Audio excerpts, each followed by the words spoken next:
The night sky was quiet over Earth. People were asleep. Cities were glowing softly under the stars. Children dreamed. Soldiers rested. Scientists worked in late-night labs. Everything was normal. But space was not quiet, just beyond Earth's orbit. Something moved, something big. Dozens of alien ships broke through the shadows of the moon. They were black like oil, sharp like knives, and cold as death. No human saw them yet. Not with eyes, not with telescopes. Not even satellites noticed. The ships were hidden under something more advanced than Earth's best stealth tech. Inside the lead alien ship, Commander Vectal stood tall. His skin was like dark stone. His 6 golden eyes scanned the glowing map in front of him. He was proud, arrogant, unafraid. "Primitive world," he muttered. "No force fields, no orbit cannons, no planetary defense ring." One of his officers laughed. "Why are we even here? This world is still crawling with internal wars." Another one added, "They use combustion engines and radio waves. Pathetic." Vectal raised a hand. "We are here because this world is a spark. Leave it alone, and it may grow into fire." They all laughed again. Loud and long, the alien fleet moved silently into lower orbit. Chapter 1. Earth detects something far below. Deep in the mountains of Colorado, NORAD, North American Aerospace Defense Command, picked up a strange glitch. The radar tech looked confused. Sir, I'm getting something strange over the Pacific." "Birds?" the officer asked. "No, sir. Too high, too big, and they're not reflecting signals. They're absorbing them." The officer stood. He walked to the screen. Then he ran to the red phone. In 10 minutes.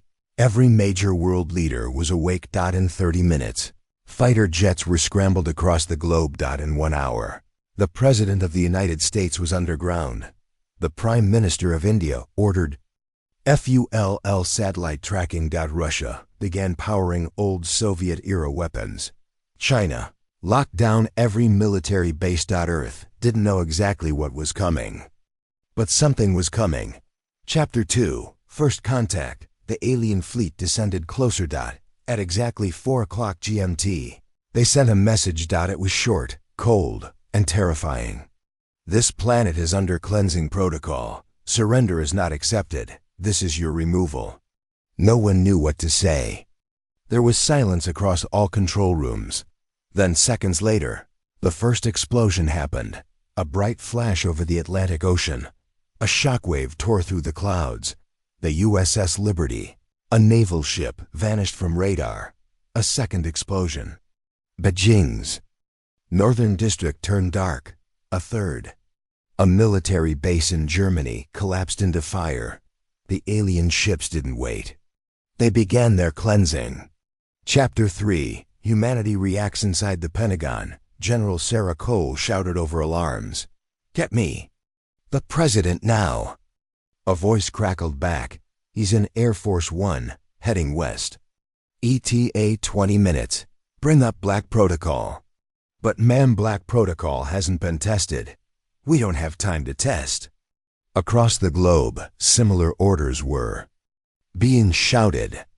Generals, scientists, and engineers were all trying to respond in real time.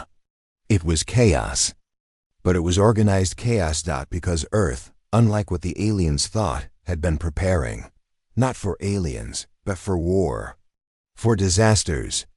For the unknown. Chapter 4. A message from Earth just as another alien weapon fired toward Tokyo, a human satellite. Changed course. It activated something hidden. A global AI defense system codenamed SpartanNet. Within minutes, Earth's internet was cut from the outside. Firewalls hardened. Civilian systems shut down. SpartanNet sent one clear message to every alien ship. Earth is not a farm. We are not cattle. You are not gods. Then, Earth fought back. Chapter 5. The resistance begins in New York City. A pilot named Marcus Dean flew his fighter jet straight toward a glowing alien drone. Target locked. he whispered. The drone fired first. A plasma beam cut the sky, but Marcus rolled sharply, then fired a burst of missiles. They connected. The drone exploded in a purple flash. Hell yeah! He screamed. In Mumbai, soldiers on rooftops used railguns, new tech developed in secret. In London, missiles launched from underground silos that had never been mapped. From hidden bunkers in Antarctica, EMP waves were fired into orbit. Alien ships started the glitch. One crashed into the Southern Ocean. Chapter 6. The aliens react on the alien flagship. Vectal looked confused for the first time. Where did they get these weapons? His science officer answered, some of this tech is decades ahead of where their public records say they are. They were hiding, another said, eyes wide. No, Vectal growled. They were preparing. He slammed his fist into the map. Deploy the Earth burners. Chapter 7. Earth's secret weapon, but Earth wasn't done either. Deep under Greenland, something ancient activated. A black cube the size of a car lit up. It had no wires. No known fuel source. It was found in 1947, near Roswell. But it had never worked. Until now. Suddenly, a beam of light shot into the sky. Alien ships within 200 miles shut down. Like toys with no batteries. The cube whispered a word in a language no human knew. But the AI, Spartan Net, translated it. We remember. Nobody understood what it meant. Not yet. But alien ships began to avoid Greenland. Chapter 8. Civilian courage. Meanwhile, in the streets, people didn't run. They fought. In Sao Paulo, civilians made barricades. In Cairo, teenagers threw EMP brigades, built from junkyard parts. In Johannesburg, hackers broke into alien frequencies, causing their drones to spin out of control. Humanity was angry, not afraid. Angry. Chapter 9. A silent message, then something strange happened. At 6:45 GMT, all alien ships stopped firing for 10 seconds. During those 10 seconds, Earth's telescopes picked up a signal from Saturn's moon Titan. The signal was not alien. It was human, a video, grainy, black and white, but clearly showing a man walking toward a crashed alien pod in 1952. The alien inside was alive and smiling. The man asked, "Are there more of you?" The alien nodded. "Millions." The man said, "Then we better get ready." The video cut. It had been hidden for over 70 years. Now it was playing on every screen. Chapter 10. End of Part 1. In the alien war room, Vectal looked at Earth with new eyes. "They knew," he said slowly. "They've known about us. For decades." He turned to his officers. "We didn't come to fight ants. We came to fight dragons." Outside, Earth's skies lit up. Not from destruction, but from rockets. Dozens of them, human-made, heading upward. Some carried weapons. Others carried something else. Troops. Earth was sending a message back. You started this war. Now watch how humans end it. The silence over Earth was broken by the roar of engines and explosions. The alien fleet had launched their first real attack. The sun had barely risen when cities across the world saw flashes in the sky, bright beams of light sliced through clouds and buildings. People screamed. Alarms blared. The first strike had begun. Chapter 1. Alien power unleashed. Commander Vectal watched the attacks with a cruel smile. "They thought Earth was weak," he said. "They will learn the meaning of fear." The alien weapons were unlike anything Earth had seen before. Plasma cannons burned through steel. Gravity bombs crushed buildings like paper. Invisible drones hovered silently, spying and attacking from above. In New York, skyscrapers shook. In Tokyo, power grids failed. In Paris, fire raced through old neighborhoods. Chapter 2. Human response. But humans did not break. Inside the U.S. Air Force Base in Nevada, pilot Marcus Dean prepped his fighter jet. "All right, old girl," Marcus said to his jet. a sleek silver machine equipped with new tech. Let's show them what Earth can do. He took off into the smoke-filled sky. Around the world, pilots scrambled to fight. Drones launched from hidden bases. Missiles streaked through clouds. Chapter 3. Unexpected resistance. Alien ships were surprised. Their weapons hit targets, but humans fought back harder. Marcus dodged a plasma beam and fired missiles. One alien drone exploded in a shower of sparks. Target down. He shouted. On the ground, soldiers used railguns, electromagnetic weapons that fired metal slugs at the speed of sound. In the Arctic, secret bases sent out powerful EMP bursts, knocking out alien electronics. Chapter 4. The battle spread. Cities became battlegrounds. In Mumbai, crowds ran as explosions shattered streets. But small groups of resistance fighters took up arms. In London, underground bunkers opened, launching hidden missile silos. In Sydney, a naval fleet fought alien crafts in the ocean. Despite the fear and chaos, humans refused to surrender. Chapter 5. Alien doubts grow. Commander Viktal's face grew dark. How can they fight with such strength? His science officer answered, "We underestimated them. Their technology is more advanced than we believed. But their weapons are crude," Viktal shouted. "Not all," the officer said. "We have intercepted signals about secret projects, AI, defenses, space weaponry, hidden bases." Viktal clenched his fists. "We must change tactics, deploy the Earthburners, and find their command centers."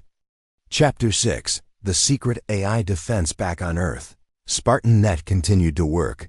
The AI defense was more than firewalls and satellite shields. It coordinated human forces. It hacked alien systems. It predicted enemy moves. In one moment, Spartan Net saved a convoy from an ambush by remotely hacking alien drones. Soldiers cheered as drones crashed into each other. "Spartan Net is alive," a soldier whispered. Chapter 7. The alien captain's fear. Viktal called for an emergency meeting. "We expected surrender. Instead, they fight like dragons." His officers were nervous. "Commander," said one, "their fighters are better than we thought." "Commander," said another, "the EMP blasts from Antarctica are disabling our ships." Viktal nodded slowly. "They are not primitive." Chapter 8. Earth's hidden strength. Unbeknownst to the aliens, Earth had prepared for this moment for decades. Secret research facilities had developed railguns, EMP generators, AI war systems, and advanced fighter jets. They had learned from history. They had learned from science fiction. And now, their efforts paid off. Chapter 9. The civilian fighters across Earth. Civilians took part. In Sao Paulo, engineers turned factory machines into weapons. In Cairo, teenagers built EMP grenades from old electronics. In Moscow, retired soldiers joined active forces. The whole planet fought as one. Chapter 10. The first major victory. After hours of battle, something unexpected happened. One alien ship tried to escape, but suddenly lost power. It crashed into the Atlantic Ocean. On board, the alien captain panicked. "What is happening?" His science officer whispered, "The EMP. It's killing us." Chapter 11. Humanity's message in a broadcast. The President of the United States spoke. "People of Earth, today we fight not only for survival but for our future." They mocked. U.S. They thought we were weak, but today we stand strong. We fight together. Across the globe, millions watched. The fight was not over, but hope had returned. Chapter 12. The night after as night fell, the sky was filled with stars and burning wrecks. Pilots returned to base, tired but alive. Soldiers cleaned weapons. Families prayed. Earth was wounded. Earth was alive. Chapter 13. A warning. Back on the alien flagship, Viktal stared at the burning cities below. "They mocked Earth's defenses," he said. "Now their homeworld burns." But it was not Earth that burned. It was the alien fleet. And the war was only beginning. The alien fleet had struck hard. Cities burned. Skies were filled with fire and smoke. Yet, despite the destruction, Earth was far from defeated. Far away, in the cold and lonely lands of Antarctica, something ancient stirred. Chapter 1. The secret base deep beneath the ice. In a hidden military base, a small team of scientists and soldiers worked quietly. They were part of a top-secret project called Project Atlas. No one outside this base knew what Atlas was. Even many in the military didn't know. It was Earth's last hope, a weapon unlike any other. The base was dark and cold. Machines hummed softly. Screens flashed data in many languages. Lieutenant Maria Chun, the project leader, stared at the monitor. "Power level stable," she said. "We're ready to activate." Chapter 2. Ancient technology. Atlas was not just a weapon. It was a mystery, discovered in 1947 near Roswell. Buried under thick ice, the strange black cube was unlike anything on Earth. Scientists had tried for decades to unlock its secrets. Then during the alien attack, something changed. The cube started to glow. Chapter 3. The activation at 3 o'clock GMT. Maria gave the command, "Activate Project Atlas." A deep hum filled the base. Lights pulsed along the cube's edges. Suddenly, the cube released a powerful energy wave. Outside, the Antarctic ice cracked and shone with bright blue light. Chapter 4. The EMP pulse. Up in orbit, alien ships suddenly stopped moving. Their systems flickered, controls failed, weapons shut down. The pulse was an electromagnetic shockwave, an EMP stronger than anything the aliens had seen. One by one, ships in the area went silent. The aliens were confused and scared. Chapter 5. Inside the alien fleet, Commander Vectal's eyes widened. "What is happening to our ships?" His science officer reported, "An unknown energy from Earth. It's disabling our electronics. Find the source." Vectal ordered, but the pulse was too strong. Several ships lost power and crashed into the ocean. Chapter 6. The cubes. Secret message. Back at the base, the cube whispered a word in an ancient alien language. The AI system translated it for Maria. "We remember." Maria shivered. What did the cube mean? Why did it suddenly work now? Chapter 7. A new hope. The pulse gave Earth a chance. Military forces around the globe used this moment to regroup. Pilot Marcus Dean landed his damaged jet safely. Generals made new plans. Civilians felt hope for the first time. Chapter 8. Alien frustration. Vectal was furious. "We must destroy this weapon. It threatens our entire fleet." He ordered a secret mission to find and destroy Project Atlas. A small group of elite alien soldiers prepared to land in Antarctica. Chapter 9. The civilian fighters rise in cities worldwide. Civilians kept fighting. In Cairo, a group of teenagers hacked alien drones, causing them to crash. In Rio de Janeiro, factory workers built more EMP grenades. In Moscow, retired engineers helped fix broken weapons. The world was united. Chapter 10. The first human victory after days of battle. Earth's forces scored their first major win. Alien ships were falling. Humans captured one intact. Scientists studied it quickly. They learned alien technology, how to fight smarter. Chapter 11. A message to the universe. Maria spoke to her team. "We are not alone. This cube, this weapon, connects us to something bigger." She looked at the glowing cube. Maybe Earth was never the weak world they thought. Chapter 12. The ice fights back. The Antarctic ice was no longer silent. It fought back. Project Atlas's power spread, creating a shield around Earth's southern pole. Alien ships dared not come near. Chapter 13. The next battle looms. Vectal knew the war was changing. "This is no longer a quick attack," he said. "Earth has power. Earth fights back." He prepared new weapons. He gathered more soldiers. The next battle would be even worse. Chapter 14, end of part 3. As the world watched, Earth's coldest land held a secret weapon. A weapon that might change everything. But the fight was far from over. The ice had awakened, and it would not stop. The war between Earth and the alien fleet was reaching a new stage. Earth had fought back with everything it had, but the aliens were preparing something terrible. A secret weapon called the Retaliation Protocol. Chapter 1, Vectals. Decision Commander Vectal stood in his war room. Behind him, the stars shone cold and distant. His officers waited silently. The humans fight harder than expected. Vectal said, "They have strength and secret weapons. But we will end this war on our terms." He pointed to a red button on the console. "This is the Retaliation Protocol." Chapter 2. What is Retaliation Protocol? Vectal explained to his officers, "The Retaliation Protocol is a last resort. If we lose this war, the protocol destroys all enemy planets in range. It will burn their homeworlds to ashes." The room grew silent.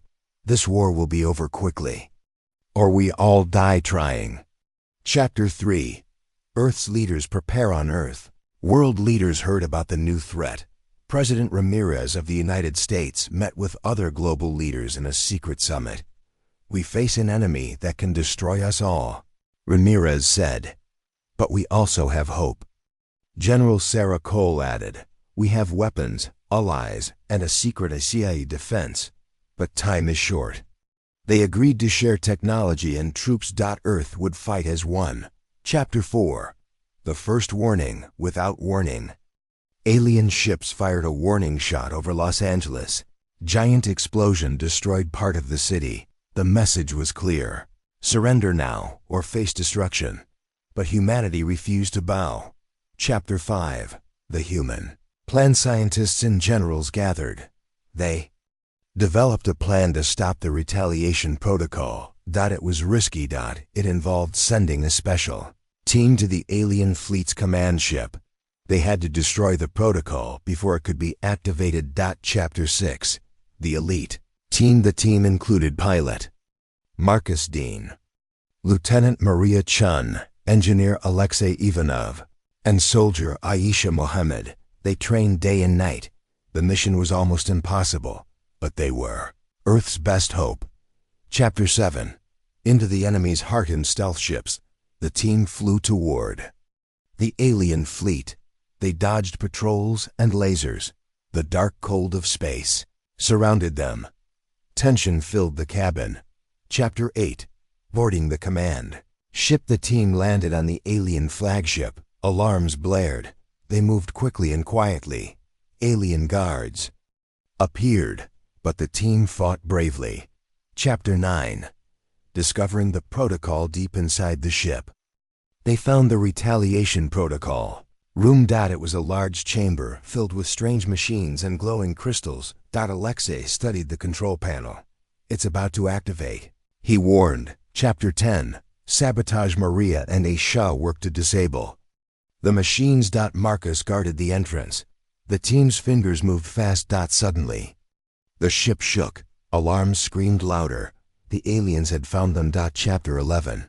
Fight or flight. The team fought waves of alien soldiers.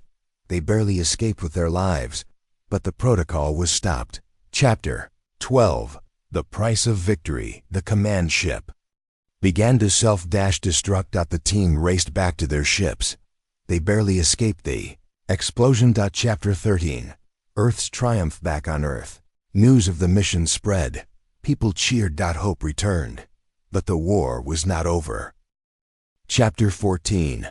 A new threat. Commander Vectal survived. He swore revenge. "The humans have stopped the protocol," he said, "but we will bring destruction in other ways." Chapter 15. End of Part 4. Earth had won a battle, but the war continued. The final fight was coming, and neither side would give up. The war had entered a new, darker phase. The Retaliation Protocol was stopped, but the aliens did not give up. Instead, they shifted tactics. They began a secret war. One fought in the shadows. Chapter 1. The Invisible Enemy on Earth. Strange things began happening. Power outages in big cities. Communication lines went silent. Strange ships appeared briefly, then vanished. No one knew when or where the next attack would come. Chapter 2. Commander. Vectal's plan. Vectal smiled coldly in his command room. "The humans think this war is over," he said, "but now we fight unseen." He ordered his elite Shadow unit to begin operations on Earth. Chapter 3. The Shadow Unit. The Shadow unit was made of elite alien soldiers trained in stealth, sabotage, and mind control. They moved like ghosts. They sabotaged power plants, destroyed supply lines, and spread fear. Chapter 4. Earth's response. Earth formed its own secret force, the Night Watch, led by Lieutenant Maria Chun. It was a group trained to fight in darkness and silence. Their mission was to find and stop the Shadow unit before they could do more damage. Chapter 5. The First Encounter. One night, the Night Watch team was on patrol near New York. Suddenly, strange figures appeared. The aliens attacked silently, using strange weapons that clouded human minds. Maria's team fought hard, but it was clear the aliens had new powers. Chapter 6. Mind games. Aliens used mind control to confuse humans. People saw illusions and heard voices in their heads. The battle was no longer just physical. It was a fight for minds and wills. Chapter 7. The Secret Weapon. Maria discovered that the Shadow unit was using a device called the Mind Veil. It blocked human thoughts and controlled emotions. If not stopped, it could make humans fight each other. Chapter 8. Race Against Time. The Night Watch planned a mission to destroy the Mind Veil. Marcus Dean flew his jet low and fast, dodging enemy fire. The team sneaked into the alien base hidden in the forests near Siberia. Chapter 9. Inside the enemy base. Inside the base, the team faced traps and guards. Alexei hacked security systems. Aisha covered the team with her rifle. Maria found the Mind Veil control room. Chapter 10. The Final Battle. Aliens tried to stop them. The team fought fiercely. Maria destroyed the Mind Veil control panel. The device exploded, breaking the aliens' mind control. Chapter 11. Aftermath. With the Mind Veil destroyed, humans began to regain control of their thoughts. The Night Watch continued to hunt the Shadow unit.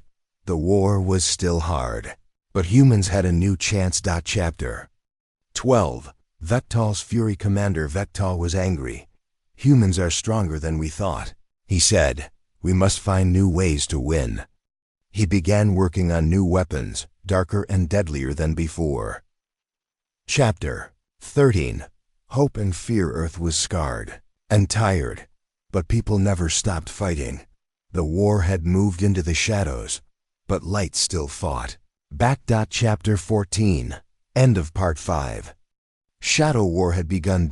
It was a battle of silence, secrets, and survival. And no one knew who would win. The war between Earth and the alien fleet had lasted months. Both sides were exhausted, but no one was ready to surrender. Commander Vectal prepared his deadliest plan yet, a gamble that could end the war or destroy everything. Chapter 1. The Hidden Weapon. Deep inside the alien flagship, Vectal stood before a massive machine. "It's time," he said quietly. The weapon was unlike anything Earth had seen. It could create a powerful force field around their fleet, making them nearly invincible. With this, they would crush Earth once and for all. Chapter 2. Earth's Last Hope. On Earth, leaders gathered again. Maria Chun stood before them. "The aliens are ready to make their final move," she warned. "But we have one chance." They revealed a secret, a weapon built by Earth's best scientists called Project Phoenix. It was a spacecraft equipped with new technology, fast, strong, and deadly. Chapter 3. The Phoenix crew. Marcus Dean, Maria Chun, Alexei Ivanov, and Aisha Mohammed were chosen for the mission. They would fly Project Phoenix deep into enemy space and destroy the alien weapon. The mission was dangerous, Many would not return. Chapter 4. Preparing for battle. The crew trained hard. They studied alien technology, learned new tactics, and prepared for the worst. Marcus tested the ship's weapons. Maria studied the enemy's patterns. They were ready. Chapter 5. Into the Heart of Darkness Project. Phoenix launched into the cold void of space. The stars passed by like fireflies. Tension filled the ship. They knew the fate of Earth rested on their shoulders. Chapter 6. The shield. The alien fleet's new shield was nearly complete. Alien ships glowed with a blue light, proof of their new power. The crew watched nervously. Breaking the shield would be nearly impossible. Chapter 7. The Attack Begins Project. Phoenix attacked. Lasers and missiles flew. The alien shield blocked most attacks. The crew was trapped in a deadly dance of fight and flight. Chapter 8. The secret. Inside, Alexei found a weakness. The shield's power came from a central core inside the flagship. Destroy the core, and the shield would fall. The crew planned a risky move, a secret mission inside the enemy ship. Chapter 9. Boarding the flagship. The team entered the flagship through a hidden airlock. Inside, they faced dangers at every corner. Alien guards, traps, and strange technology blocked their path. But the team pushed forward. Chapter 10. The core room. Finally, they reached the core room. It pulsed with energy, glowing bright. Marcus planted explosives, but alarms rang. Aliens surrounded them. Chapter 11. The fight for survival. The team fought fiercely. Maria took down soldiers with precision. Aisha covered their retreat. Alexei set the timer. With seconds left, the team escaped. Chapter 12. The explosion. The core exploded in a brilliant flash. The alien shield collapsed. The fleet was vulnerable. Chapter 13. Earth's counterattack. With the shield down, Earth's forces launched a full attack. Missiles struck alien ships. Fighters engaged in fierce dogfights. The tide of war began to turn. Chapter 14. Vectal's last stand. Vectal refused to surrender. He piloted the flagship himself. The final battle was brutal. Ships collided, weapons fired. Chapter 15. Victory or defeat. In the end, the flagship exploded. Vectal's ship went down. The alien fleet retreated. Earth was victorious. Chapter 16. Aftermath. The war was over, but the cost was high. Cities lay in ruins. People mourned their loss, but humanity had survived. Chapter 17. Hope. For the future. Maria looked to the stars. We will rebuild. We will grow stronger. Marcus smiled. The universe is vast. We must be ready. The story of Earth's defense was only beginning. The war had ended, but Earth was forever changed. The skies were clearer, but the stars felt closer and more dangerous. Humanity faced a new challenge: to explore the universe that had just revealed itself. Chapter 1. Rebuilding. Earth cities were being rebuilt. People worked together like never before. The world governments formed a new organization, the Earth Alliance. To prepare for future threats, Maria Chun was named head of the new defense program. Chapter 2. The space race renewed. The war had pushed technology forward. Project Phoenix had shown Earth's ability to build powerful spacecraft. Now new ships were being built, not just for war, but for exploration. Marcus Dean became the chief pilot for the Starbound fleet. Chapter 3. The first mission. The Earth Alliance launched its first deep space mission. The goal: to find new worlds, allies, and perhaps answers to the alien attack. Maria, Marcus, Alexei, and Aisha were chosen to lead the expedition. Chapter 4. Unknown territory. The crew prepared to leave Earth's orbit. Excitement mixed with fear. No one knew what awaited them. Would they find friends or foes? Chapter 5. A strange signal. Days into the mission, the ship detected a mysterious signal. It was faint but clear, a message in an alien language. Maria's team worked to decode it. Chapter 6. The message was a warning. Beware the void. It spoke of a dark region in space where countless civilizations had disappeared. Chapter 7. Decision time. The crew debated. Should they follow the signal or avoid the danger? Curiosity and duty pushed them forward. Chapter 8. Into the void. The starbound fleet entered the dark region. Space grew colder and emptier. Strange energy readings appeared on their instruments. Chapter 9. Shadows in space. Suddenly, the ships were attacked by unknown vessels. They moved silently, striking quickly. The crew fought hard to defend themselves. Chapter 10. The Lost Civilization. Maria discovered ruins of a lost civilization floating in space. Ancient ships and stations, broken and silent. What had happened here? Chapter 11. A new threat. The attackers were not aliens but machines, robots left behind by the lost race. They were programmed to destroy any who entered the void. Chapter 12. Survival and strategy. The crew devised a plan. They used the ancient ruins to hide and fight back. Marcus led daring raids on the machines.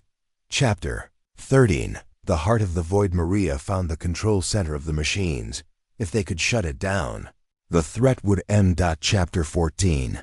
The final push. The crew battled through traps and defenses. Alexei hacked the system. Aisha and Marcus protected the team. Chapter 15. Victory and loss. The control center was destroyed. The machines stopped, but not without cost. Some crew members were lost.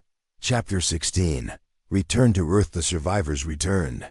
Home heroes. They brought knowledge and warnings. The universe was more dangerous than ever. Chapter 17.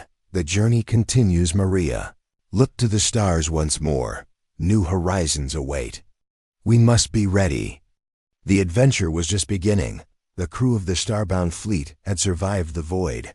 They had defeated machines, guarding a dead civilization, but as they returned to Earth, they didn't know something had followed them, a shadow from the past. An echo of the war. Chapter 1. Something follows on the return journey. Strange things began happening. Systems failed without warning. Ghost signals appeared on the radar. Marcus frowned. We're not alone. Chapter 2. A whisper in the dark. In the ship's audio logs, they heard whispers, faint voices, broken alien language. Alexei translated some words. You brought it back. It wakes. Maria and the team grew uneasy. Chapter 3. The hidden passenger. The crew searched the ship. Aisha found a black sphere hidden in cargo, smooth, silent, glowing from inside. It wasn't here before, she whispered.